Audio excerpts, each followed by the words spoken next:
5 people, including 2 suspected attackers, were found dead in a kosher grocery store following a standoff with police that lasted several hours. A police officer was also shot dead after trying to intervene. The mayor of Jersey City said a review of CCTV footage from the area shows the store was deliberately targeted. The attackers arrived at the scene in a stolen van before firing on shoppers and police with long guns. Emergency services and the bomb squad were called to the area and local schools were put on lockdown. 2 other police officers suffered minor injuries. I'm Sarah Walton in New York. Russia says it will file lawsuits with the Court of Arbitration for Sport to challenge the wide-ranging sanctions imposed by the World Anti-Doping Agency. On Monday, the agency decided to endorse a 4-year global sports ban on Russia for non-compliance with doping rules and the manipulation of data. Ross Cullen has more.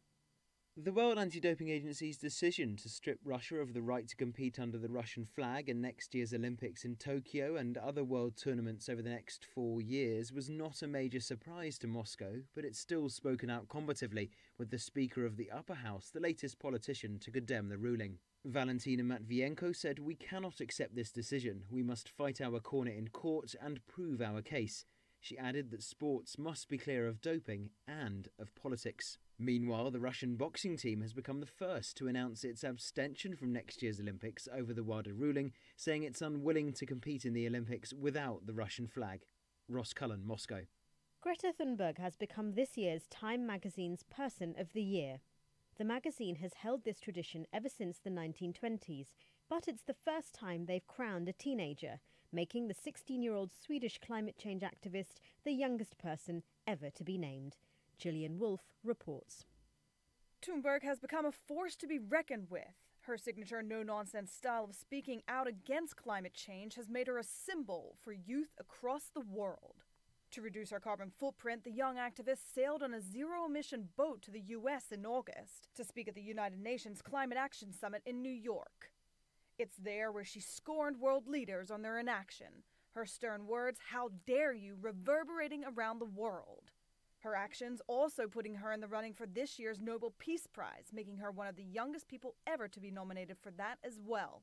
U.S. President Donald Trump, Democratic House Speaker Nancy Pelosi, the Hong Kong protesters, and the anonymous whistleblower who triggered Mr. Trump's impeachment inquiry were all in the running to become this year's Time magazine's Person of the Year. From bureaus worldwide, this is FSN.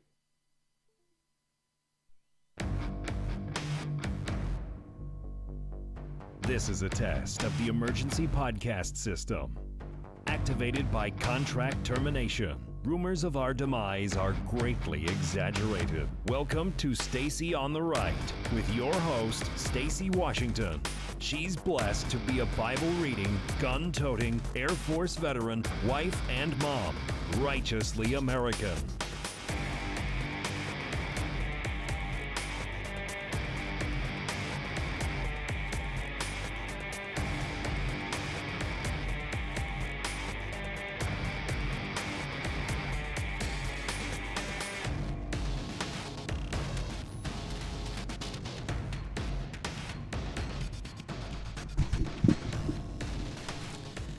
Welcome.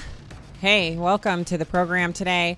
All right, so great news. Starting to show off with some fantastic news today. We're going to talk about, first of all, I know you probably heard Greta Thunberg has been named Person of the Year for Time magazine. That is a ludicrous bit of farcical behavior on their part. We're going to talk about why that's so crazy.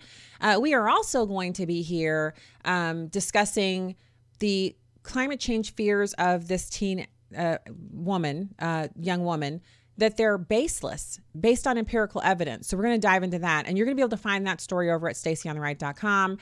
Huge thanks to people who are right over there now, just checking out the show, checking out the content there. Share the stacyontheright.com website. That's my Christmas request.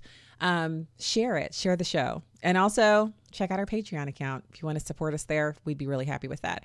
Okay, so we're going to discuss that, but we're going to start off with the Pentagon suspending flight training for Saudi students after the Navy naval base shooting at Pensacola Air Station. So they're undergoing a broad review of their training of international service members. So they currently have 852 Saudi students who are being trained there, they will be paused during the review. They will not be training. And the stand down will last for the duration of the review. The Saudi Arabian government is reportedly supportive of the decision. President Trump said last week he'd spoken with the Saudi king, who expressed his sincere condolences following the shooting.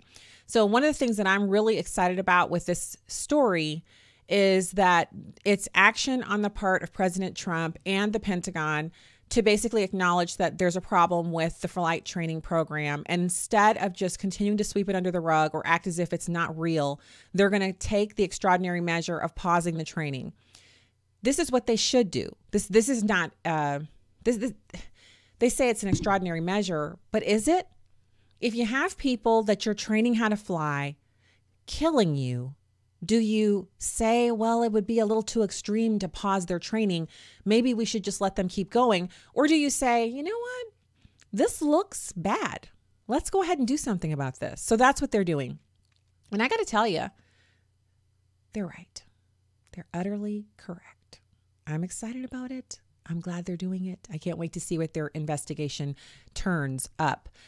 So the other big story, there was a shooting up in New Jersey, and the people there, it's obvious, like no joke, that it was an anti-Semitic attack. And what they're looking at is that they're going to, I guess, he's a Black Hebrew Israelite, published anti-Semitic, anti-police posts. He targeted the Jewish supermarket in order to do his attack. And I just wonder, will we find out later that there were some warning signs that people knew that this guy was deranged and they just didn't say anything or they didn't do anything about it? The Jersey City shooting, he actually, in addition to anti-Semitic things, he published anti-police posts. He was actually in a prolonged firefight in Jersey City, New Jersey. 6 people died, including 1 police officer. And so this is the kind of stuff that we see in the movies, only the good guys don't die.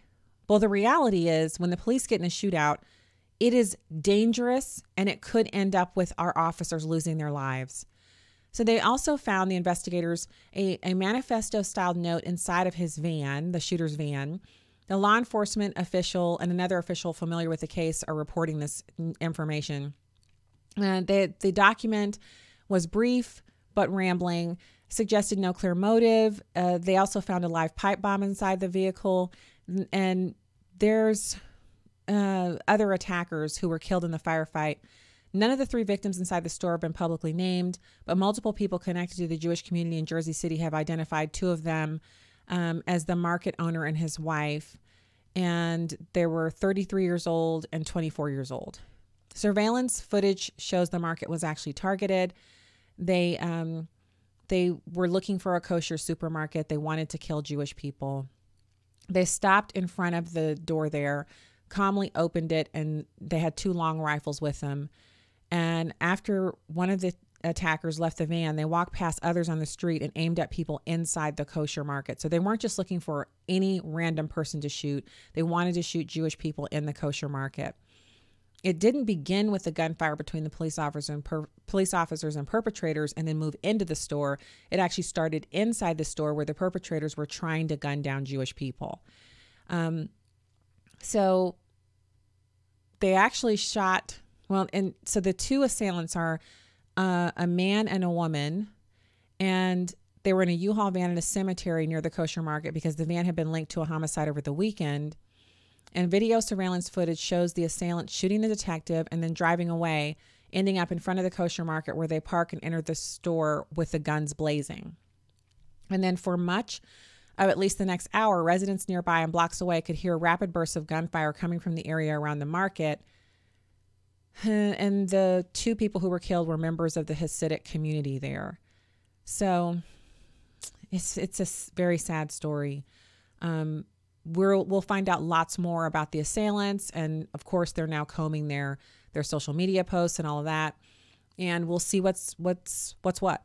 We'll learn more, and that's about it. It's a depressing story. It's sad, and it just makes you just feel kind of powerless when you hear stories like this, because they were inside the market and they didn't even have time to defend themselves. They literally just in the market working, you look up and someone's in there shooting.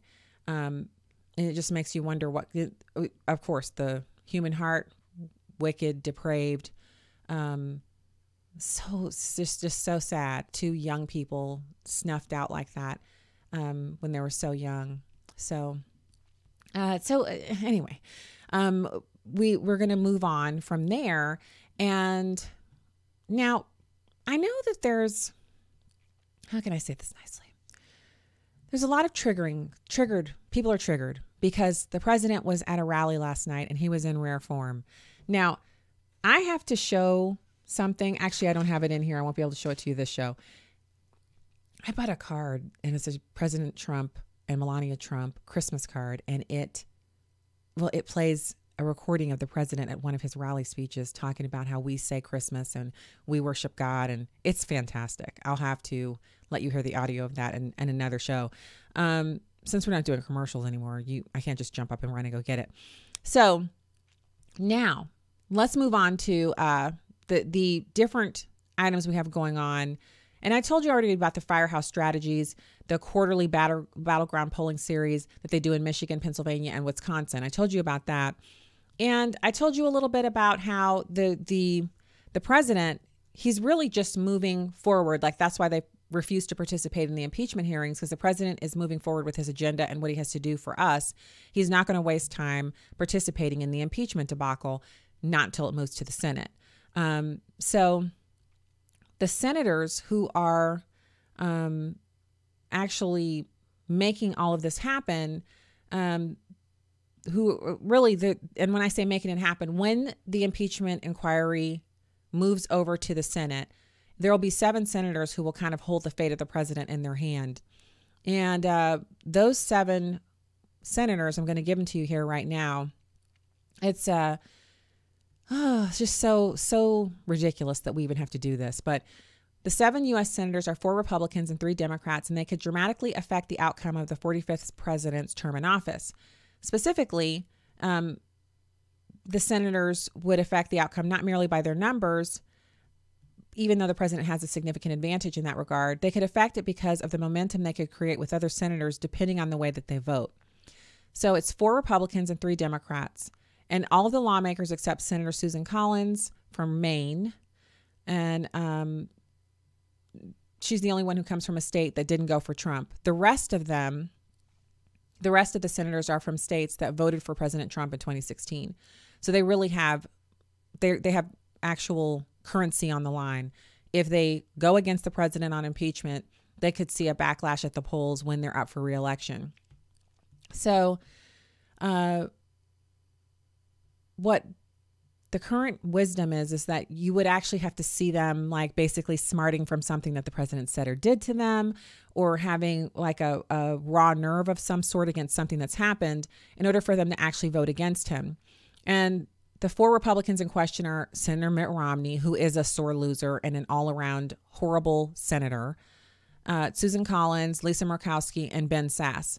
Ben Sasse, who has of late become a bit of a never-Trumper, which is so concerning to me. Like, what happened to Ben Sasse?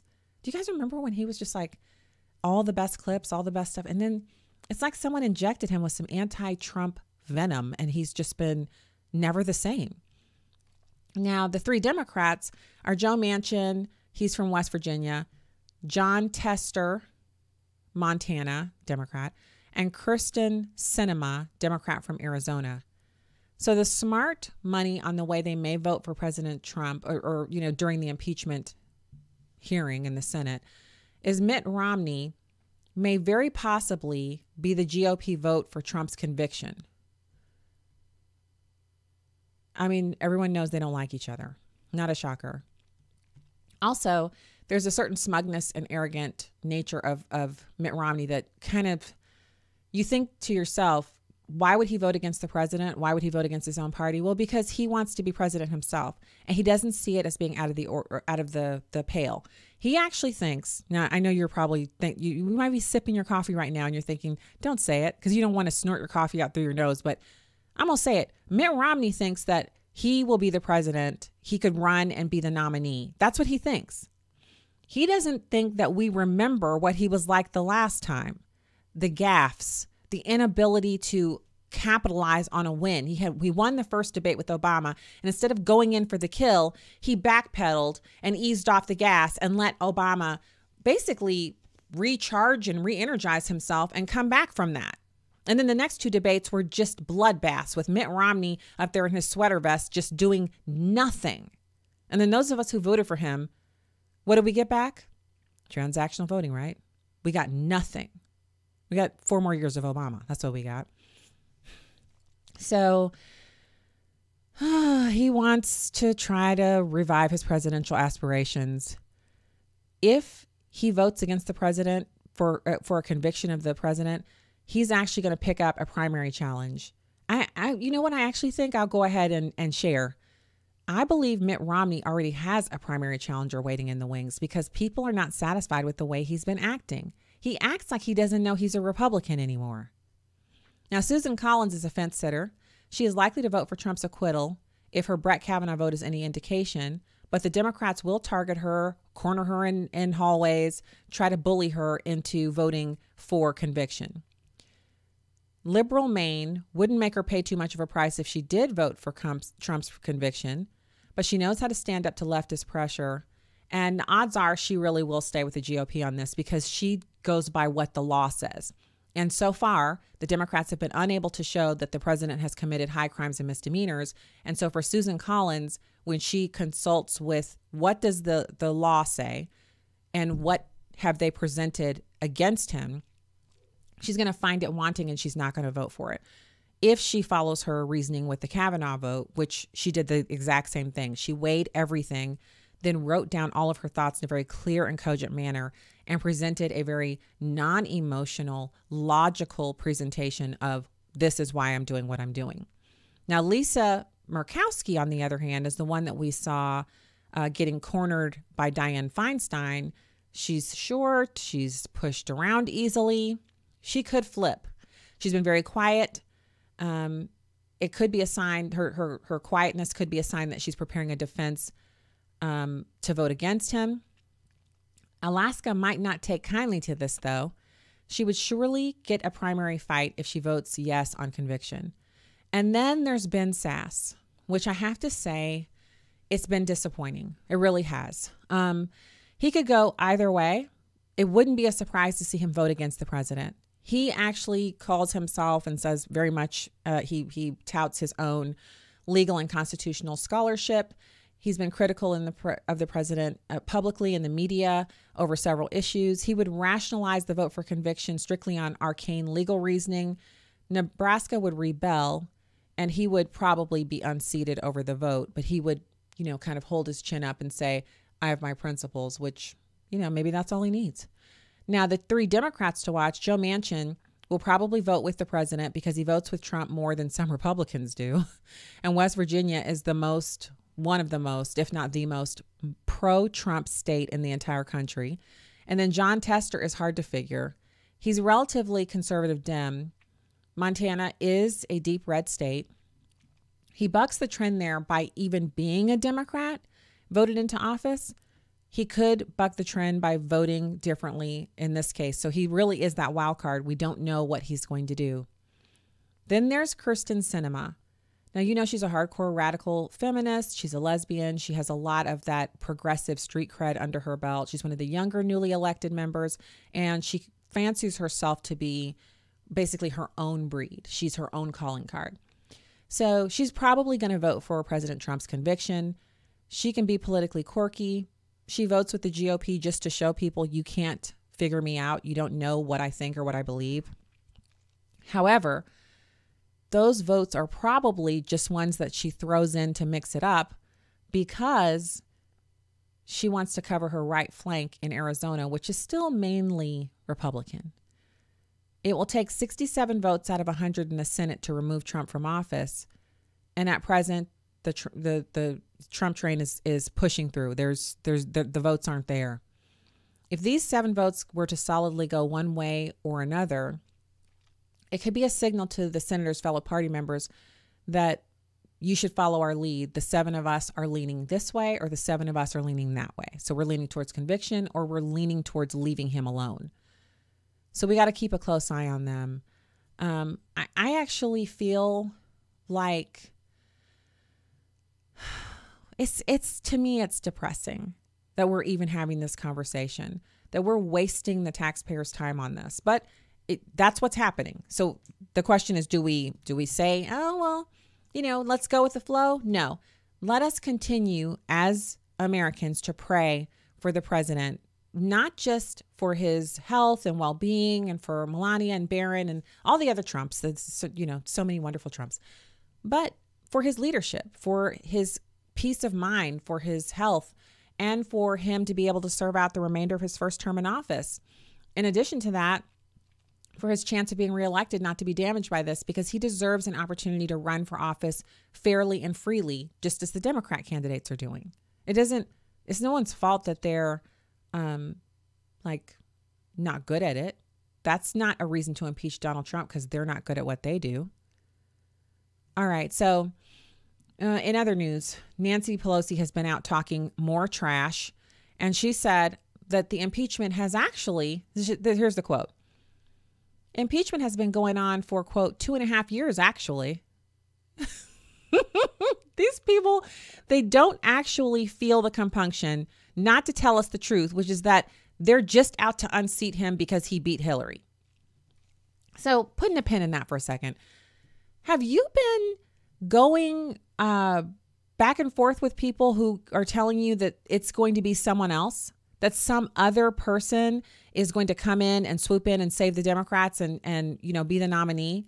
Some secret person who has a lot of name ID, which makes me think of Mark Cuban, who isn't necessarily a Democrat, but he's also not necessarily a Republican. He's pretty much he's conservative. He's conservative fiscally.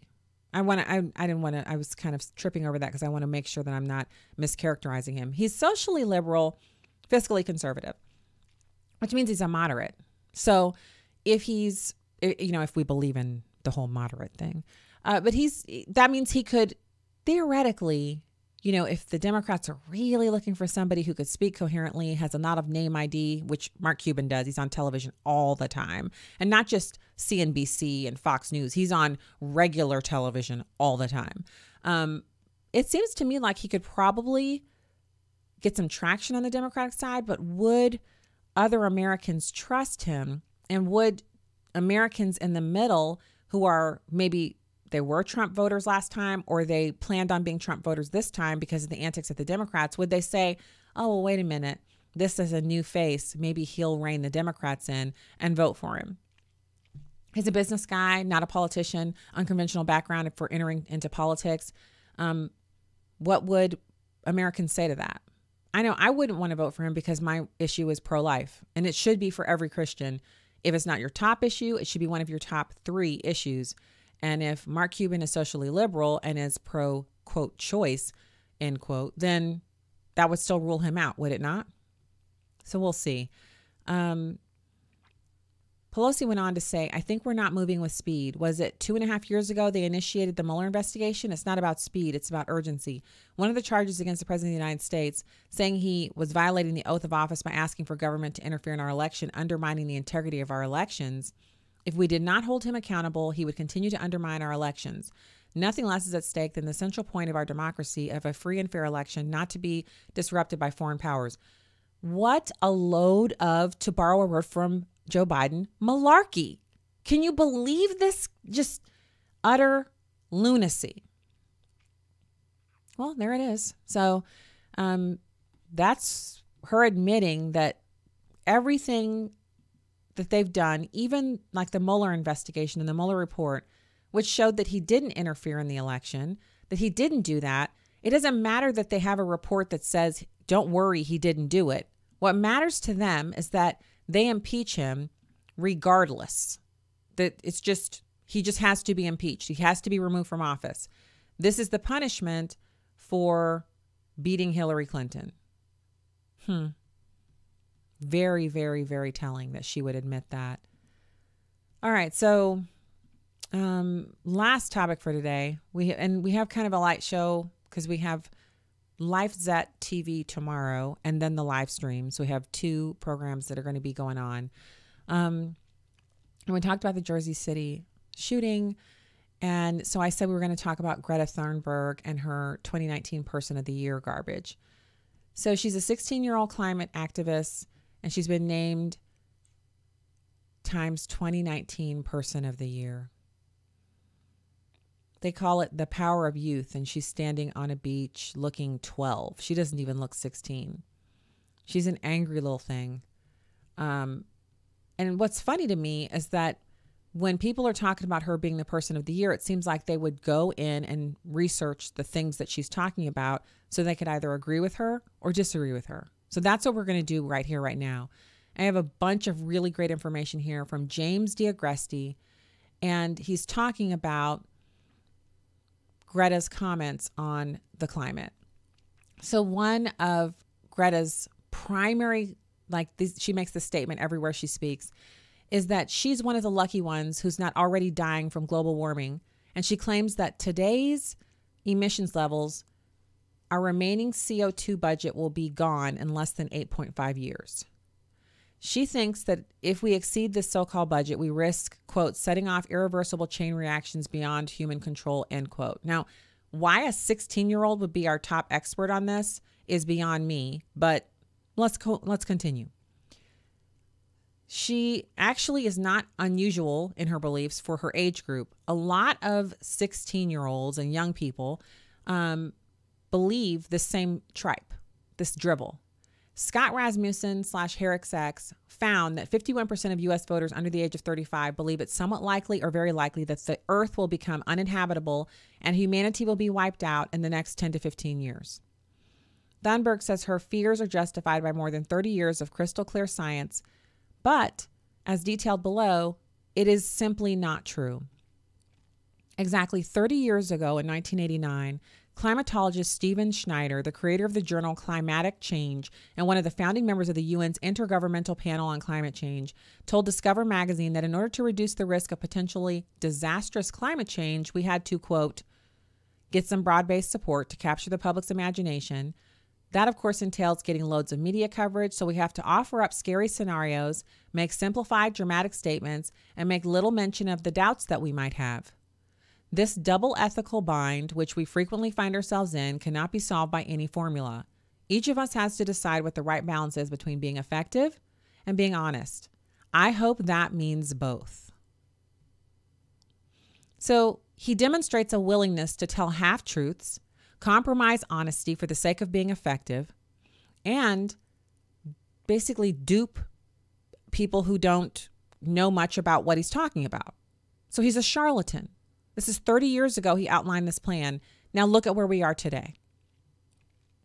In 1989, the same year that Schneider laid out this plan, and when Thunberg says the clear scientific record began, you think that's a coincidence? High-ranking UN officials and EPA scientists predicted ruinous effects from global warming unless timely actions were taken to prevent it. These included projections about plants, forests, extinctions, agriculture, flooding, rainfall, hurricanes, and human health. Comparing these forecasts to the actual outcomes, or crystal clear science, is actually revealing. Now, the first thing that in my mind I think about when I hear these, flooding, rainfall, hurricanes, human health, I think about the movies they put out, like 2012, which at our house, it's a favorite. There's nothing better. We'll be someplace I remember the last time we watched it, we were in a hotel at a basketball tournament for one of the kids. And we were in between. We had like 4 hours to kill. We'd had some food and we had to go back, these 4 hours. And we're in the hotel and my son is like, we should watch a movie. I'm like, yeah, what do you want to watch? And we all turned to each other in unison and we're like, 2012. So we pull up the TV in the hotel room, that you get the pay-per-view on there. And sure enough, 2012 is on there. So we, you initialize a little thing so it'll charge your room. And we just piled up in it was like one of those suites where you have the fold-out couch and then you have the king-size bed. So we pile up in the king-size bed. with all these teenagers, right? And we just watch this movie. And we laugh at it and make fun of it because there are some glaring inconsistencies in the movie. But it is very entertaining. But there's a caveat to that because it can be entertaining for us as a family because we don't believe that catastrophic climate change is anthropologically motivated. In other words, human-based climate change, not a thing. And we all know, based on what Dr. Hugh Ross has taught us, that if we want to significantly impact the warming pattern that we have been in, all we have to do is replant the significant portions of the Sahara Desert that have been deforested. So the Sahara Desert is bigger than it should be because of deforestation by Africans who they travel there. They basically cut the wood down and burn it for fuel. So you give those African nations that are bordering the Sahara, you give them the fuel that they need so that they don't have to cut the trees down. Then you plant the trees and push back, push the Sahara back. The more trees you have, the more CO2 is released. You have, boom, there it is. Are you kidding? So why are we all cowering underneath our desks at work, worried about what's going to happen when we could just do that and move on? We could just be happy. Well, I'll tell you why. Because liberals, they don't want to be happy. They're not happy and they want everyone else to be as miserable as they are. Bam, bam, boom. Right? So, in 1989, William H. Mansfield III is the Deputy Executive Director of the United Nations Environmental Program, wrote, quote, "The global warming may be the greatest challenge facing humankind. Any change of temperature, rainfall, and sea level of the magnitude now anticipated will be destructive to our natural systems like plant life. In reality, a 2016 paper in the Journal of Nature Climate Change examined 3 long-term satellite data sets and found a persistent and widespread increase in greening or plant growth over 25 to 50% of the global vegetated area from 1982 to 2014. Whereas less than 4% of the globe had less greening over the same period. So these findings support an updated 2003 paper in the journal Science, which found that a principal measure of worldwide vegetation productivity increased by 6.2% between 1982 and 1989. The authors note that this occurred during a period in which human population increased by 37%, the level of atmospheric CO2 increased by 9%, and the Earth had two of the warmest decades in the instrumental record. So we could go on. There's data and research here on how wrong they were about their predictions pertaining to forest and trees, extinctions, agriculture. There are even charts and graphs. You guys know I love a good chart and graph.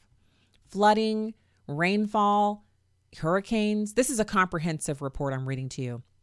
Human health, tipping points. So I'll just go down to the conclusion. And by the way, this is one of those ones where if you print it out, if you go to stacyontheright.com, where this will be up live right after the show, and you click on it and print it off on your printer, go into the reader view, print it off, front and back pages, it's something you could have your kids read after dinner tonight. You could read it, your spouse could read it, and then you'd be fully equipped to debunk anyone who's literally hysterical about the possibility of the climate changing and doing something awful. Do you see what I'm saying to you right now? They're lying. They've admitted in their open plans. They didn't even hide their plans to dupe people into thinking that our planet is something horrible going on. They had no proof, but they said, even our doubts, we don't want people to know about. We just want people to be concerned about the climate. And now that we're in the throes of a full-on hysteria about climate, we're finding out that these people have been lying the whole time. So in an article, according to this article in Time magazine, Thunberg cited more than 30 years of scientific evidence showing the consequences of perpetually warming globe. Now, that's a misleading description of her words. In reality, she merely claimed this was so without presenting any scientific evidence to support it. The wide array of environmental and human welfare indicators related to climate change have stayed level or improved for the past 30 years. In other words, human life, human welfare, environmental welfare, all of those areas are demonstrably and materially better now than they were back when she did her, the start of this catastrophic period. So 30 years ago. Over the past 30 years, things have improved dramatically, to put it simply. This includes, just in case you're wondering, because I listed this stuff off before, measurable positive outcomes of plants, forests, extinctions, agriculture, flooding, rainfall, hurricanes, and human health. True crystal clear science is at odds with Thunberg's beliefs. Now, don't tell Time Magazine, who just gave her the Person of the Year. They're doing that because they're politically motivated. So we have to go to genuine science. We have to be motivated by genuine science. When we're not motivated by that, we find ourselves in just, it's a terrible place for us to be. And I don't want to for one second act as if we don't have like environmental concerns, or that we don't want to recycle or do things to keep the environment clean. Of course we want to do that. But we don't want to have a hysteria going on like we do now, where people think they're dying from climate change. You're not dying from climate change. You might be dying from drinking too many sodas, too high of a sugar in your diet. Maybe you're on the verge of getting diabetes, or maybe you're overweight and you're trying to work it off. I mean, we all have these problems, right? No one's perfect. Everybody's got something they're working on, but you're not dying of the climate. If anything, we are blessed with a beautiful climate that it's changeable. That's why, we can't predict it, but we're blessed.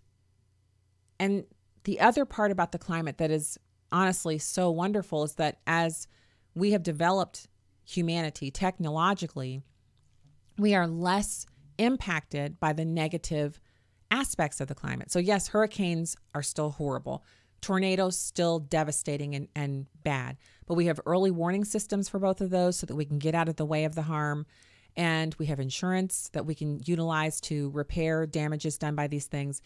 But the best part is that the less frightening parts of the climate, like extreme heat, extreme cold, our technology protects us from that, whether it's our heating and cooling systems or energy efficient buildings and even the new clothing that's out there that you can purchase, that it's thinner and more lightweight but provides more protection from the elements. Come on, y'all. Things are great. They really are. All right. So that's the show for today. I want to say thanks again to those who have been heading on over to stacyontheright.com, the newly revamped website. Check it out. Share the show from over there on your Facebook page, on your Twitter feed, in any large groups that you might be in on Facebook or Instagram, wherever. Just post those links all over the place and let's see if we can get traffic running and having a great time. And it's been a pleasure to be with you. You're going to have a show on Life Zet tomorrow as well. And it's going to be an interview with a Heritage Foundation fellow we'll have on the show at Life Zet TV. And then we'll have the live stream here with more great content from yours truly.